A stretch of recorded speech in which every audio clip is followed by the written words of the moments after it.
Sa pag-usbong ng digital entertainment, ang tradisyonal na telebisyon ay nahaharap sa pagsubok.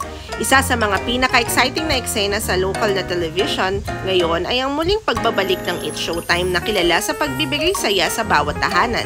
Sa kanyang pagbabalik telebisyon noong October 28, 2023, ang It's Showtime ay agad na nagpakita ng dominasyon sa online concurrent viewership laban sa mga kakumpetensyang noontime shows na EAT at Itbulaga.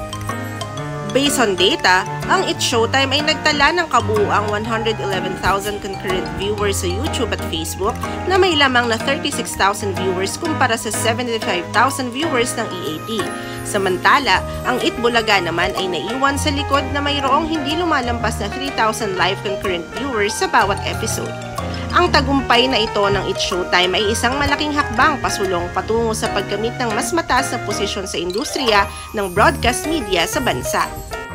Sa amin ngang opinyon, ang pagpasok ng It's Showtime sa online streaming platforms ay isang matalinong hakbang upang mas mapalapit sa mas batang segment ng audience na masanay sa digital na platforms. Ang pagkakaroon ng malakas na online presence ay nagpapakita ng adaptability ng show sa mabilis na pag-usbong ng teknolohiya. Ang pangunguna sa online concurrent viewership ay nagpapahiwatig na mayroong malaking pangkat ng audience na nagnanais pa rin manood ng live entertainment kahit sa gitna ng pag-usbong ng digital media.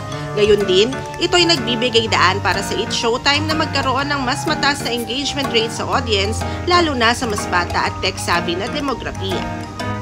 Sa huli, ang tagumpay ng It's Showtime sa digital viewership game ay nagpapakita ng mas mataas na potensyal para sa programa na maging isang leading noontime show sa hinaharap. Sa pagpapatuloy ng kompetisyon sa pagitan ng iba't ibang noontime shows, inaasahan ang mas maraming innovation at pag-angkop sa pagbabago ng viewing habits ng mga manonood. Sa kabuuan, ang pagbabalik ng It's Showtime ay isang refreshing na pag-ikot sa tradisyonal na noontime show landscape na nagdadala ng bagong pag-asa sa industriya ng pambansang telebisyon. Isa ka ba sa mga nakamiss sa Showtime? Please let us know through the comment section below.